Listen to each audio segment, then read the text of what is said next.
notes say good morning, but it's good afternoon, and I apologize. We're a little tardy. Lots of traffic out there. For those of you who don't know me, I am Timmy's mom, Dee Dee, and on behalf of our family, I would like to thank you all for being here today and talk to you about our son and brother, Timmy. I'm going to try my best to do Timmy proud, as I know he's telling me, Mom, if I could do it, I know you can too.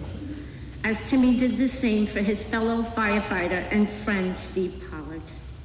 I'd like to start by telling you all how incredibly blessed we were to have Timmy for a son.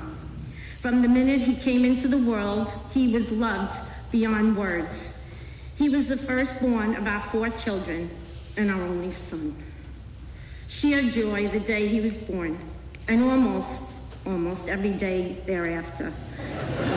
There may have been a few days where sheer joy was not completely accurate, thinking around his college years and mid-20s to be exact. But honestly, Tim was just a very special boy, and we knew it from early on. Many of you don't know this about Tim, but at approximately 9 months old, Tim was diagnosed with a rare form of anemia, where he underwent many blood transfusions, lots of steroids, and different drugs to try to maintain his blood counts. At 2.5 years old, Tim had surgery to remove his spleen. He was a frequent flyer at LIJ Children's Hospital, and they had him grandfathered into the pediatric unit even as he reached adult age. He continued to struggle with health issues throughout his childhood, but refused to let that stop him. He was very self-conscious about his illness and never wanted to be a topic for conversation. I'm sure he's really not happy with me right now, basically for telling the world. But the reason I mention it is because we believe going through his medical adversities played a very huge part in making him into the unbelievable human being he turned out to be. Because of the many medicines Tim received, he grew very late in life. It was basically one of the smallest in everything he did. But he persevered, and he didn't let that stop him. He wanted to play every sport possible, and he did. We don't think he was great at any one thing, but he was darn good at everything. And if he wasn't, it wasn't for a lack of trying. Tim attended St. Francis de Sales, where he basically quietly cried going back to school, I think until at least the 2nd grade, maybe 3rd. Archbishop Malloy High School, where he wanted to play all his sports, but was half the size of his teammates and opponents. And then York College of Pennsylvania, where he managed to receive his sport management degree, even though his tuition bill increased just slightly as he repeated bio at least 3 and possibly 4 times. We are thinking it could have had something to do with the study hall he always told us he was in. We did not know until Tara attended York the following year that Tim was not actually studying, but hanging out at the local pub called Murph's Study Hall. Thank goodness Tara attended York, as we basically used her as a lookout for Timmy when we needed to know his condition and whereabouts. These were just the beginning of his amazing accomplishments. From an early age, Tim always had random jobs, but his ultimate dream job was to be a fireman. It was legit in his blood, starting with his grandfather, his father, his uncles, and cousins. We also had set up a blood transfusion donation list for Timmy when he needed blood, and many of his dad's fellow firefighters did not hesitate to join the list and help him. So lots of firefighting blood in him, no doubt.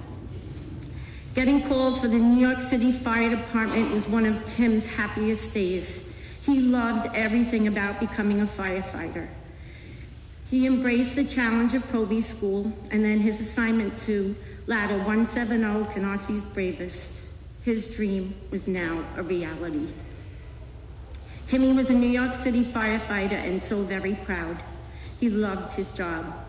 He made sure he arrived ridiculously early for every shift with food and an iced coffee in hand that we all know he loved to swirl more than actually drink.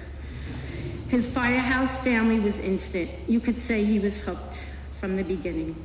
He loved every one of you in his own way and would love telling many stories of everyone he shared his days and nights with at his new home in Canarsie. After hearing certain stories from his Canarsie buddies, we can now see this whole other side of Tim, the man he was on the job. These stories about Tim from all of you have provided us with not only comfort, laughter, joy, amazement, but also the realization of just how well Tim has improved his prank game. Our family could describe Timmy as a quiet leader, a take-charge sort of guy, and not one to back down from a challenge during situations here at home. But now, after hearing all of his firehouse colleagues speak about his days and nights working, we now know our perceptions of Tim were not only confirmed, but just taken to the next level. As his immediate family, we just loved and admired him, maybe just in awe of him. Tim's sisters absolutely adored him. His sister Tara was born 10 months after Tim, thankfully not in the same grade. So close in age, she was the first to follow Tim everywhere, and we mean that literally. He always walked a half a block ahead of her going to school, but that didn't stop her from following him to the same high school and college. Her favorite weekend with Tim was when he came to Texas with Courtney for a visit. It worked out to where Dallas had a snowstorm, so even though it was only 6 flurries, Tara and Sean had 2 days off to spend with them. Since the whole state was shut down, they introduced them to the board game, Catan, where all they needed to hear was they can bet on the game, and they were in. That night ended with blackjack, where Tim told Tara over and over she couldn't touch her chips because the cameras were watching. He heard that she was going to her first big casino the next weekend, so he was trying to prepare her. That night ended at 4 a.m., and she was down $20, so I guess he didn't do such a great job. Bridget was 4 years younger than Tim.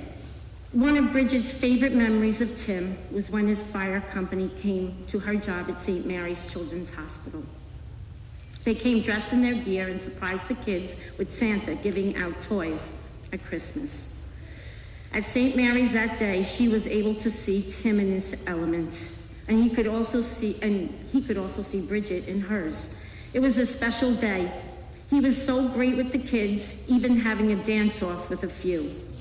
He didn't win, though, because his infamous bottle dance was not allowed. Bridget was introduced to Tim's fireman friends for the first time, and she could see right away Tim loved everything about his job. His friends were so kind and welcoming, and she knew that they would always take care of not only Timmy, but his sister as well. Bridget's patients talked about this visit for weeks on end, but little did she know that this would be a memory she would cherish forever. Erin arrived 6 years after Tim. As the youngest, oftentimes she found to be the target of Tim's brotherly tormenting. From playing sports in the yard to wrestling in the living room, Timmy never let her win. Having said that, Erin also knew exactly what buttons to press to get him going. A simple "you stink" from the window as Timmy practiced roller hockey in the yard led him to attempting to shoot her up by oh God, I'm sorry. So sorry. A simple "you stink" from the window as Timmy practiced roller hockey in the yard led to him attempting to shut her up by lobbing the puck at the house. Let's just say this resulted in a shattered window, an angry dad, and further proof for Erin that Tim did stink. Erin was Timmy's little sidekick. Whenever Tim was heading out, Erin was the first to volunteer to tag along. She'd be found sitting in the passenger seat listening to Tim sing along to whatever country song he had playing on the radio. Having a brother like Tim didn't always mean that time had to be filled with conversations, but just being in his presence was enough. As Tim's parents, he was our sunny boy, and always will be. We both had our unique relationship and special bond with him. He liked to talk with his dad about the Yankees, Rangers, skiing, and even fishing. But most of all, they enjoyed talking about every aspect of his firehouse life, from who he worked with that knew his dad, to details about jobs he would have and his position on the rig that day. They enjoyed many conversations sitting at our kitchen counter, simply talking about the job. He looked up to his dad with so much pride for 29 years serving as New York City firefighter, and he never had to look far to find his perfect role model and hero.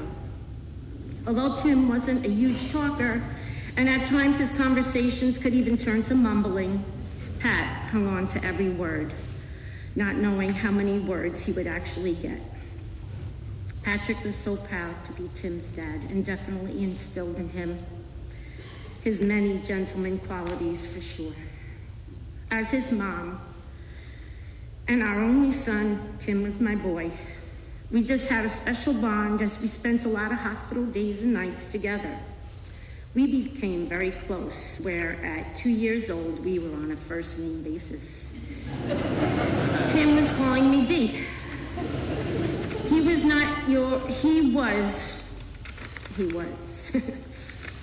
a well-behaved, enjoyable baby, toddler, child, adolescent, and even adult. Although again, not sure exactly where that may have changed, just slightly. There were many nights or really early mornings I'd either greet him at the door to escort him to bed or have to bring one of his sisters with me in the car to find him at whatever local spot he was at. The doors would lock at 4 a.m. in the Klein house, and Tim was always on the outside trying to get in. So many of you have said to us how he did such an amazing job raising our son and how proud we should be. But honestly, he exceeded our greatest expectations by far. It would be like creating on paper the qualities to build that perfect son, and in our case, he came to life. Courtney, our son hit the jackpot when he found you. You made him the happiest he has ever been. He was without a doubt a better person for having you by his side, and he loved you more than we could ever put into words. Our family will always be your family. Our motto this week was, we're going to get through this together, and this will remain that way forever. You will always be Timmy's girl to us. Thanks to you and your family for loving him as much as we do. We have come to love and appreciate so many things about Tim. His shy smile, awkward hugs, witty jokes, selfless nature, and his knack of saying just the funniest thing at the right moment, as only Tim could do. We always knew he loved us all, even though at times it seemed as if he was so busy helping or doing for others. It wasn't that we minded. We just wanted more Tim in our lives.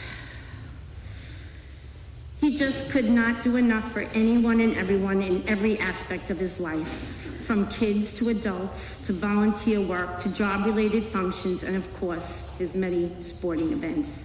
He touched so many lives with his quiet demeanor and selfless determination to find some way he could help without bringing any attention to himself.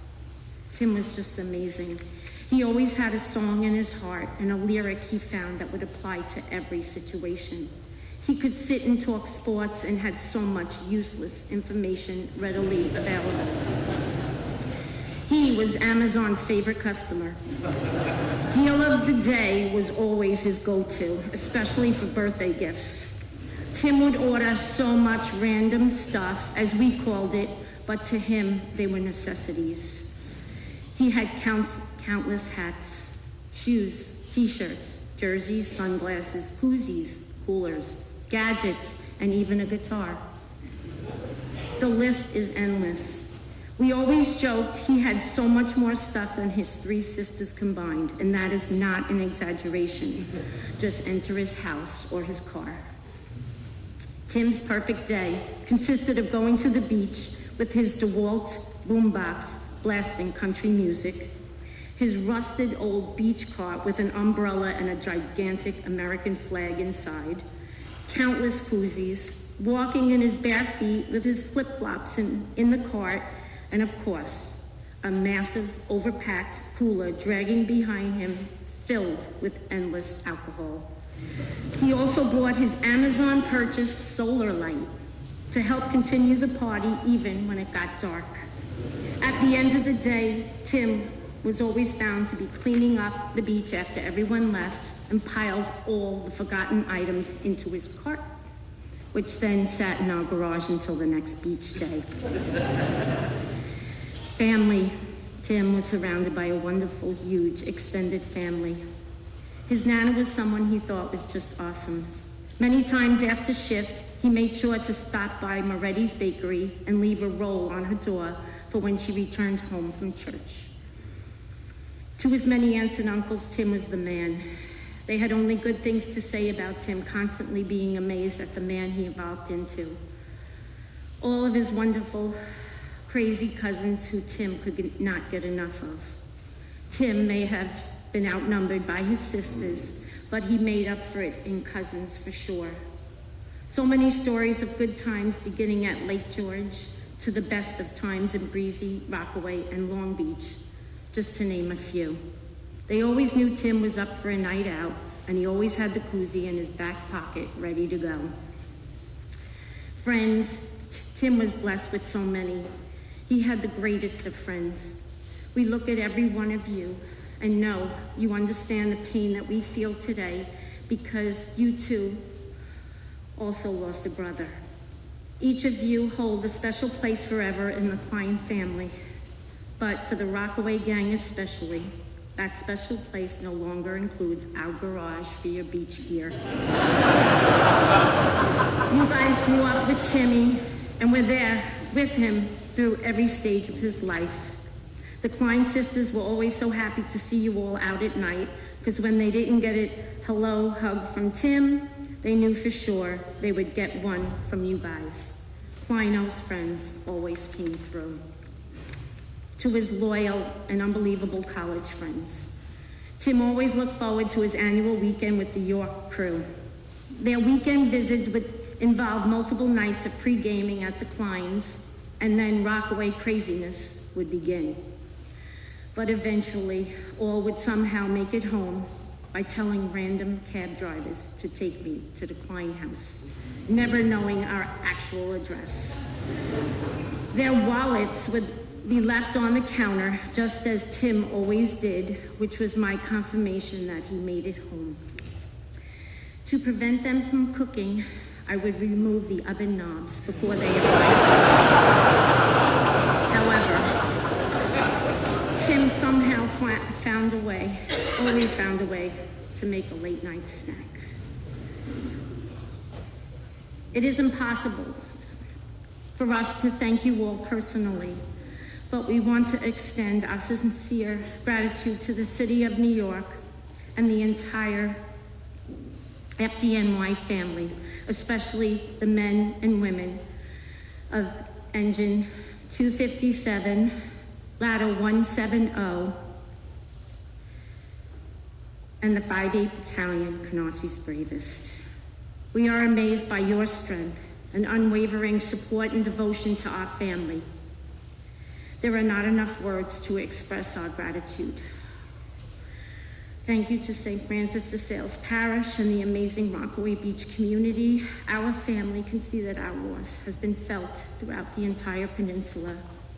We've been truly overwhelmed and humbled by the unbelievable outpouring of love and support for our family, and we will always, always be truly grateful. Our hearts will be broke forever, but we know that Tim would want us to continue to quietly pay it forward, just as he always managed to do. As we leave the church today, we're going to play one of Tim's favorite songs. And its title was his slogan for how he chose to live his life. Free and easy down the road I go. God bless our Timmy, and God bless you all. Thank you.